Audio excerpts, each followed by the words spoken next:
suaminya itu tidak pakai gejala apa-apa. Jadi seperti biasa mereka beraktivitas, kemudian pulang ke rumah, kemudian pada malam hari mereka bertemu di ruangan atas, dan menurut info kakak saya sudah tidak bergerak lagi.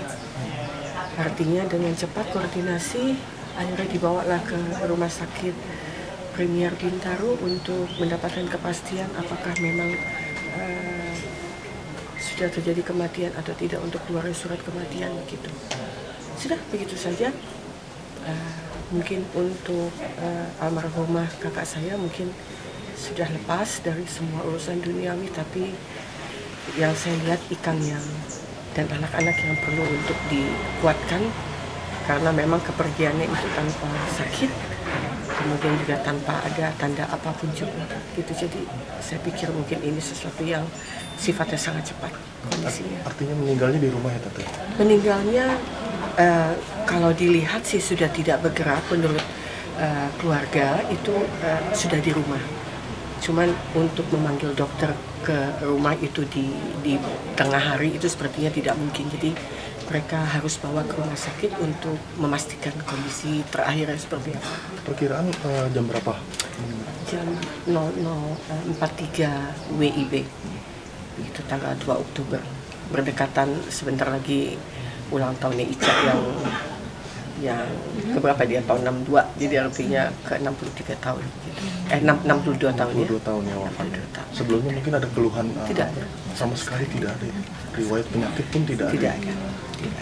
Baik-baik saja, kondisinya aktif dan lain-lain ya. Ini yang membuat kaget semua begitu.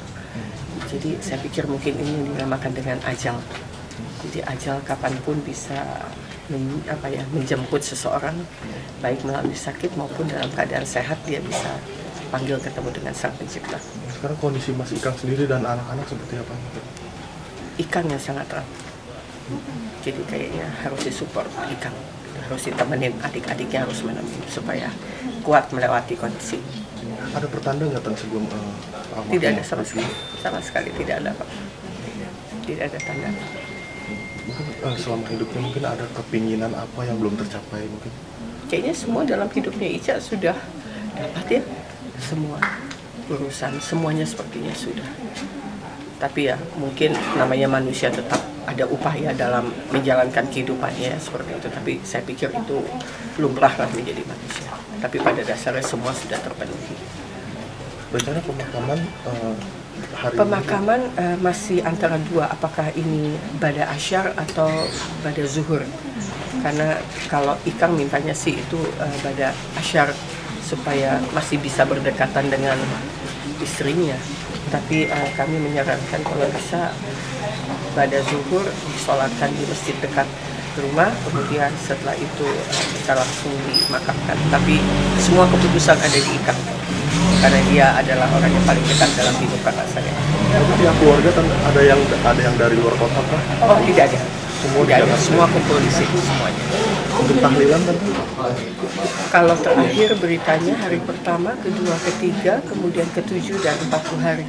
Suaminya itu tidak pakai gejala apa-apa. Jadi seperti biasa mereka beraktivitas, kemudian pulang ke rumah, kemudian pada malam hari mereka bertemu di ruangan atas, dan menurut info kakak saya sudah tidak bergerak lagi.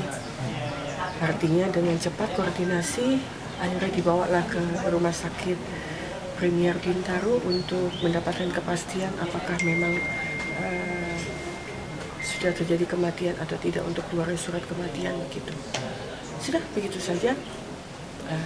Mungkin untuk almarhumah kakak saya mungkin sudah lepas dari semua urusan duniawi, tapi yang saya lihat Ikang dan anak-anak yang perlu untuk dikuatkan, karena memang kepergiannya itu tanpa sakit, kemudian juga tanpa ada tanda apapun juga gitu. Jadi saya pikir mungkin ini sesuatu yang sifatnya sangat cepat kondisinya. Artinya meninggalnya di rumah ya Tante?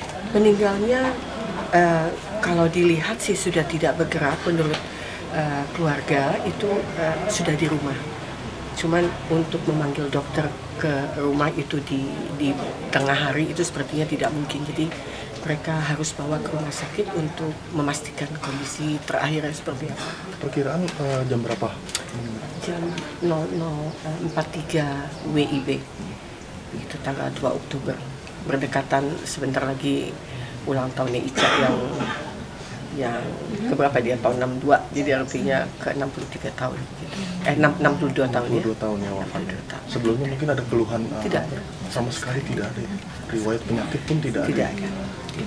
Baik-baik saja, kondisinya aktif dan lain-lain, ya ini yang membuat kaget semua begitu. Jadi saya pikir mungkin ini dinamakan dengan ajal.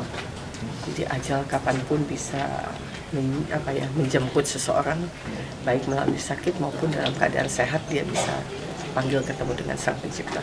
Sekarang kondisi Mas Ikang sendiri dan anak-anak seperti apa? Ikang yang sangat erat. Jadi kayaknya harus disupport Ikang, harus ditemenin, adik-adiknya harus menemani supaya kuat melewati kondisi. Ada pertanda nggak sebelum Tidak ada sama sekali tidak ada Pak. Tidak ada tanda. Mungkin selama hidupnya mungkin ada kepinginan apa yang belum tercapai mungkin? Kayaknya semua dalam hidupnya Ica sudah dapat ya, semua urusan semuanya sepertinya sudah. Tapi ya mungkin namanya manusia tetap ada upaya dalam menjalankan kehidupannya seperti itu. Tapi saya pikir itu lumrah lah menjadi manusia. Tapi pada dasarnya semua sudah terpenuhi.